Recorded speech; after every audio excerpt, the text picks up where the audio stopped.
Thanks for joining us, everybody. I just want to make it very clear that the virtual showings part of this is not about an agent going in and taking a video and sending it. The executive order prohibits agents from leaving their homes to do their job. So this would include showing homes, even if they are vacant. This is more of a partnership between listing agents and their seller, and having the sellers conduct tours. And your agents, you're going to have to rely on your sellers and whether or not they're tech savvy enough to do Zoom or FaceTime or one of the other technologies that you set up for them. This also comes back to a couple of questions that we've been getting on a daily basis about how are people listing homes. There is nothing that would preclude you from listing a home as long as you don't leave your house to list that home. So maybe you have already done a pre-list, you have all of the pertinent data, maybe your photographer's already been out there. These are instances where you could list the home and you could have photos up. A photographer cannot go to a home right now and take pictures. So it would be, again, your sellers that would be taking photos and allowing you to enter those into the MLS. This is a great opportunity for realtors to shine as a resource on how to get through this situation. We are still seeing properties that are being sold. So the market has not stopped. And we've got a couple of people on today. Amy Sweet is going to talk about her experience and how she went through and did a virtual showing with her buyer and was actually able to get an offer written. So I will go ahead and pass this over to Amy. Thank you, Megan. I wanted to let everybody know that this was a mutual cooperation with Morgan Meredith from Keller Williams. She was the list agent. And I had a buyer who was really anxious to see a property that had been listed just for a couple of days. He had driven by and he was anxious that this was the right one. So we set up a Zoom meeting, and I was on. We were all of us were on, and the seller actually did a video walkthrough of the property and went room by room, went outside, did exterior. They had a pole barn, went in the pole barn, and it provided my buyer an opportunity to ask questions in pertaining to the physical part of the house. Could open drawers, asked about sizes of rooms, measurements were taken for things that weren't necessarily listed in the listing. And then if they wanted to see, a shot of the bathroom again, we could do that. And we ended up, after that was all done, I got looped back around with the buyer, and he was wanting to make the offer. So we wrote it, sent it over. We were able to come to mutual agreement, and we did put in there in the remarks, or actually a contingency, that we would have a physical walkthrough of the property once the COVID-19 restrictions have been lifted. And it was actually very cool to do that. And it was nice that we could do that with the cooperation of the agents. And then since then, in fact, today I will be putting his listing in of his home. And he did photos. I've been able to edit them a little bit, and we'll be getting that in the MLS here sometime this afternoon. Hey, Amy, I have a couple questions for you. How did you set up the virtual showing? Did you, as the buyer's agent, set up the showing? No, that's a very good question. Actually, the listing agent, Morgan, was able to do that with the Zoom feed. She was able to forward that to me, and then I was able to forward that to my buyer, so that I didn't have to give my buyer's direct information to the listing agent. So we just all clicked on that link, and we were all connected. Great. And Terry, I think you had some suggestions on how this would work in showing time. Yeah, so to not get this confused with in terminology, we're actually would be doing live streaming. A virtual showing would be as if you've already had something pre-recorded. So you can call it virtual, but really you're live streaming it, or your seller would be live streaming it. So there is a link that I can send out that explains how to put your personal meeting ID, your Zoom personal meeting ID in with your listing. But what I would recommend is that you create a schedule a meeting for every single showing.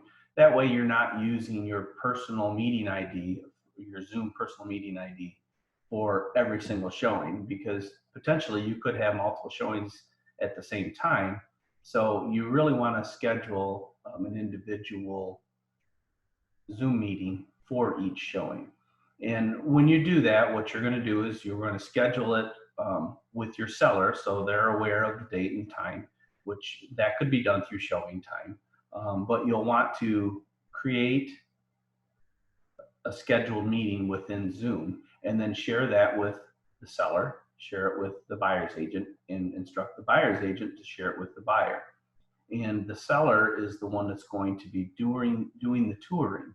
So it's pretty simple. As long as they've got a smartphone, they can walk the buyer's agent, the listing agent, and the buyer through the showing, just like Amy was saying that she did with hers. So one of the things that we need to do as listing agents is we need to coach our sellers a little bit beforehand. Explain to them they should not be discussing any fair housing violations or anything that could become a fair housing violation. Try not to get into negotiating discussions during this showing, and instruct both buyers and sellers if they have questions of the deal, save them for after the streaming showing is completed. You also need to coach your buyers as a buyer's agent. Don't get too excited during a showing. Don't lay your cards out on your virtual tour, because it could potentially impact your negotiating. If you'd like, I can show a quick screen share of setting up a Zoom meeting. It's going to be easiest if you download the app. You ready to do that now, Amanda? You want me to do that now? Yep, go for it, Terry. All right. I just didn't want to take over, and hopefully everybody's with me here. Screen share, and I gotta find the right screen. Okay. So you should now be seeing my Zoom app. And this is your basic screen when you get to your home screen. So you would just schedule a meeting. So you could put in your Zoom meeting of 123 East Street, 1234 East Street. And you would do the date that it was scheduled, say within your showing time, and schedule it for 30 minutes. Generate automatically the meeting ID. If you want to require a password, you can, but you can unclick that. And you're going to want to be video. You're going to want video, and you also your participants. And you can do it by telephone and audio. You can add it to your calendars. And then when you click on the advanced options, there are some other choices you can do in here if you wanted to record it. If you are recording it, people have to consent to the recording. And then when you schedule it, it's going to bring up your scheduling program. I use Google Calendar.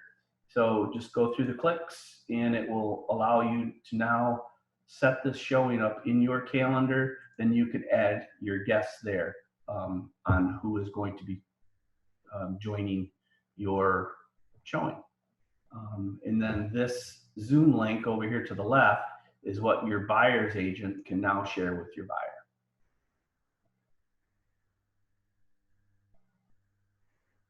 So Terry, earlier today when we had this conversation, you were saying that this would be a great way to put this into showing time, correct? You take that link that you just created?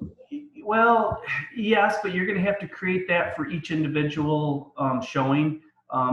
Showing time sent out an email a day or two ago giving instructions on how to add your personal ID. And I'll show you here real quick. If I schedule a meeting and I use this personal, I'm not sharing my screen. I tend to think faster than I talk sometimes. So in scheduling a meeting in Zoom, you have this personal meeting ID, okay?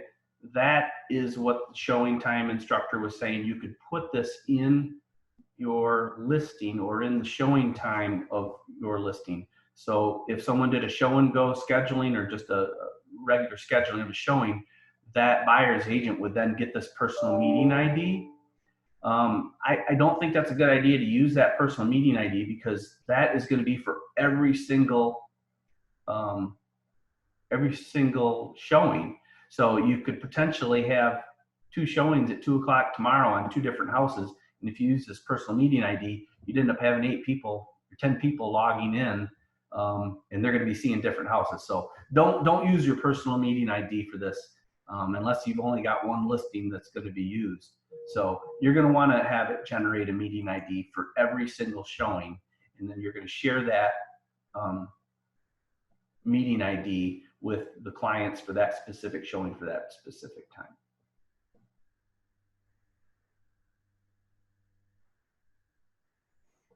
Did that answer your question, Megan? Yeah, I think that should answer the questions that came about on there. If you used your personal ID, that would allow, like you just said, that would allow multiple showings at the same time. But really, this is to make sure that you have one Zoom meeting set up with the seller and the buyer's agent and the buyer. Yeah, so you could put in your remarks in the MLS or also in the showing time that these would be streaming video showings and to expect a personal Zoom meeting invitation for your showing.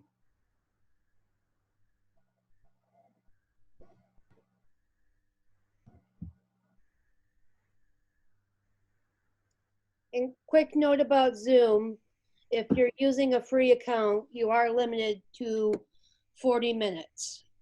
All right, if you have a paid account, you'll get more, but with a free account, you're limited to 40 minutes. Amy, I believe you said that the showing that you experienced was less than that, but I just wanted to throw that out there. So we're going to move on to Ed Knight, who is a GLAR staff member, and he is going to show you about a tool available to you in Flex to help you during this time. Ed, you're muted. People have been trying to get me muted forever. So, Well, we can hear you now. Thank you. So a virtual open house is a live scheduled event where an agent is able to work from their home during our stay-at-home order. This is how agents can adapt to these restrictions while continuing to make the market work for them. So to set this up, you have a whole bunch of different options that you can use. You can use Zoom, you can use Facebook Live, you can do a FaceTime, you can do a Google Duo. The thing to remember here is that this is for live events only. Agents must use a service to host their live event. You cannot pre-record a video as an open house. To set this up in Flex, I'll share my screen with you here.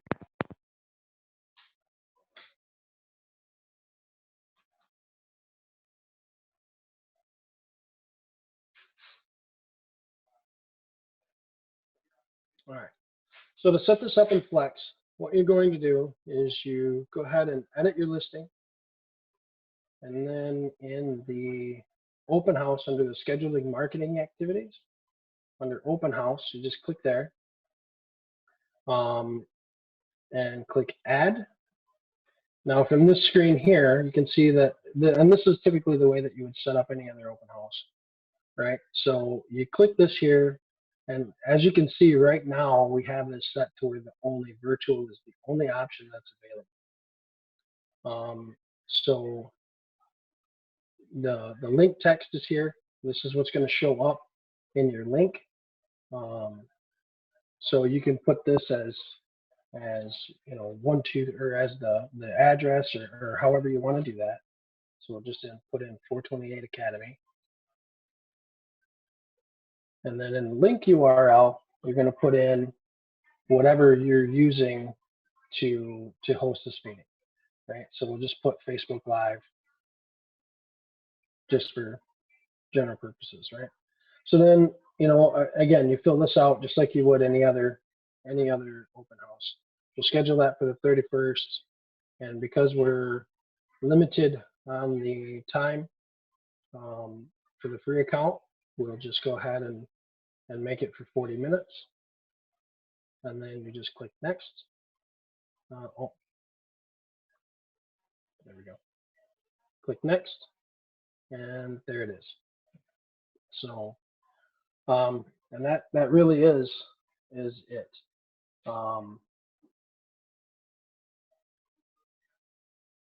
Now, like I said earlier, this is for live streaming events only, and they're able to use Zoom, Facebook Live, Facebook or FaceTime, or Google Duo to accomplish that.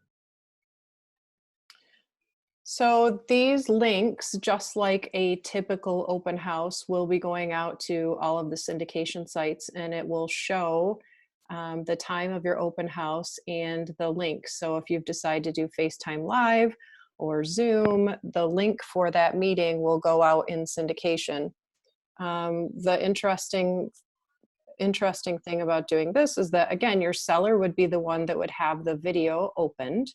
And then you as the listing agent could either do a walkthrough with your seller and explain the rooms and all of the great attributes of the home. You could also take questions from the potential buyers that are attending your open house. Can I see the master bedroom? How many bedrooms are there? I think it's actually a really cool thing to try. And since everyone is home, I'm not sure that you have to just regulate it to Sundays. Maybe try one on a Tuesday or Wednesday and see what happens. If you did it via Zoom, you could also record it, and you could then add that to your tours link, the one that allows for an upload in MLS, and then that could be part of your MLS data too. But keep in mind that everything we're talking about today is really dependent on your sellers. Your sellers are always going to be the camera person in this situation. It doesn't matter if the home is vacant or not. Agents are not allowed to leave their homes to do any kind of work. That also includes home inspectors. Home inspectors are not allowed to leave their homes to do inspections. Whether or not your buyers and sellers are comfortable doing the same process with a home inspector, I think is something that you could talk about with your clients and your inspectors to see if they would do something like this. My guess is they probably want to have somebody physically there checking the property, but if you can get your inspectors and your clients to go along with it, then maybe it's a good option for the next few weeks. There were a few questions. I think I answered one about vacant homes. No, as an agent, you still can't go to vacant homes. Property inspections, again, inspectors can't leave their homes to do their work either. I thought I saw a question on here, whether or not sellers can show buyers their home. Well, buyers are still not allowed to leave their homes unless they're going for medical purposes, to check on family members, or for groceries. So I would think that that would still be against the executive order.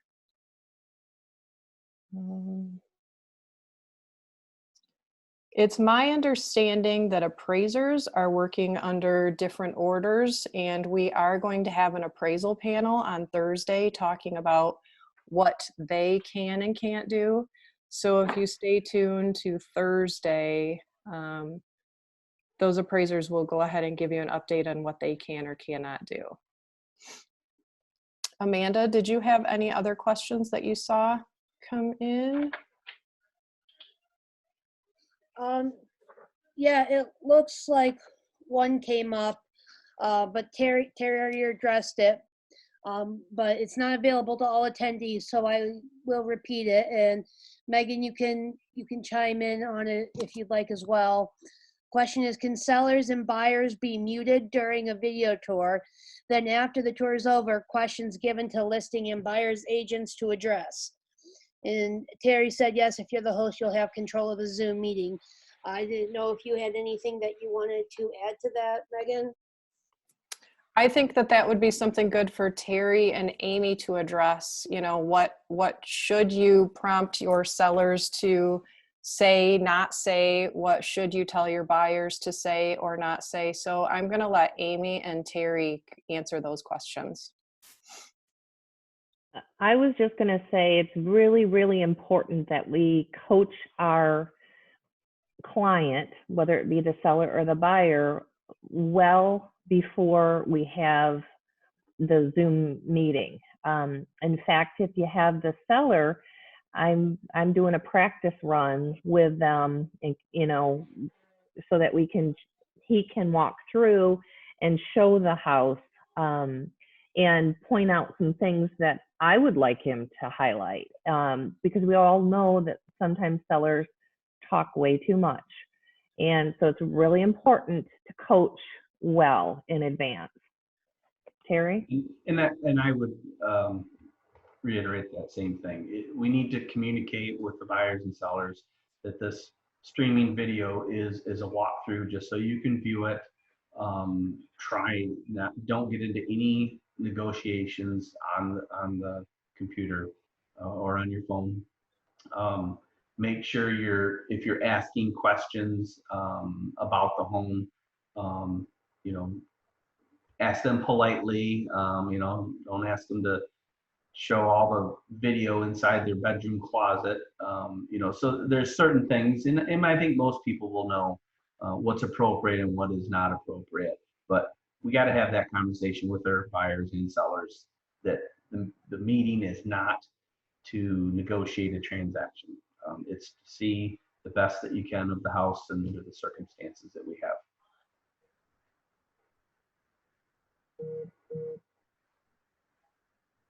Great, thanks Terry and Amy. I think those were both really good suggestions, and I like the idea, Amy, of you doing a run through with your seller, because you're right, you guys know what sells the houses better, and so you also know what the buyer population is interested in seeing.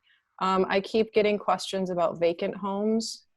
I will reiterate this one more time. Whether the home is vacant or not vacant, you as an agent are not allowed to leave your home to do your work. So you can do your job as long as it does not entail you walking out the front door, unless that's to go for a walk. So if you're listing a home, you need to have the pictures either sent to you by the seller, or you don't have a photo right now. All of the room dimensions and things about the house, a lot of that would be in previous MLS listings, or have your sellers measure the homes. I guess Amy and Terry, I would refer to you guys as to what's the best way to do that. But you also can't put a sign out in front of the yard or in the yard, because there's no way for you to get that sign there without you leaving the house. So Terry and Amy, what are your suggestions on room dimensions and all of the pertinent information for the listings? Yeah, I would just recommend that they have someone else in their house. If they do have kids at home, you know, have the kids hold the other end of the tape measure. Have another one of them write the measurement down and go from room to room, and maybe even have someone else in the home take the pictures. They can do it really quickly. Sellers are not used to taking pictures of their homes, and they're probably not used to sending them either. They'll probably need to send them in an email. If you send them as a text, then you, the agent, are going to have to do all the converting of the photos, which can become cumbersome. So, tell them to shoot 5 photos, send you an email. Shoot another 5 photos, send you an email. It'll be a lot easier for you in the end result to get those photos uploaded into your listing. The other thing is, it's a total another topic than today's Zoom webinar that we're on now, but you can also use this tool to list a home and go through the listing contracts and share your screen with your client. So they're not kind of reading the contract blindly on their own. I think Terry covered it. The one comment that I see on here is that you can use a front photo from Google or a county website. That is incorrect. You cannot take photos from other places because we don't have the copyright for those. So unless your seller has taken the photo, or you have taken the photo, or you've paid for the rights to that photo, please do not go to Google or any kind of county website and pull that data or pull that photo information and put it in the MLS. So Terry actually made a good point about using this to go through your listing contracts and your purchase agreements. And he's going to be doing another session either Friday or early next week on how to use Zoom to go through the listing contract and purchase agreement. Do either of the panelists have anything else they would like to share? I just see somebody keeps asking about an out-of-state seller. So Megan, do you want to address that one? Because really, the seller has to be the one that takes the photos, does the walkthrough. Right, exactly, Amy. I think that, again, this goes back to you as an agent cannot leave your house to do your job. So if anything entails you leaving your house, then you would be going against the executive order. And I did see somewhere on here that Beth commented about appraisers, and I believe Beth is going to be one of our panelists on Thursday to talk about what the appraisers are going to be able to do and not do. So that should be a good conversation on Thursday. And I think it sounds like from what she's saying is that the appraisers are still able to do their job. There's also a question about, did we get a response from Mar's letter to the governor dated March 19th? Yes, and we've put that information out there. That information went out last week twice, and the governor has said that brokers and real estate agents are not critical infrastructure workers. I did put a link in the chat that has a Q&A specifically about that, so you can look through the chat and see if you can find that link about, it's on michigan.gov/coronavirus. I don't see that there's anything else on here. Amanda, am I missing anything? Something came up. It said, should anything be put in remarks about measurement accuracy if the agent is relying on their sellers to measure? I think that's already covered in the listing, or the listing agreement, and on the MLS. It basically says dimensions and sizes are approximate and I can't remember the terminology, but it's covered. Awesome. Thank you, everybody, for attending, and have a great afternoon. Thanks, everyone. Thanks, Megan.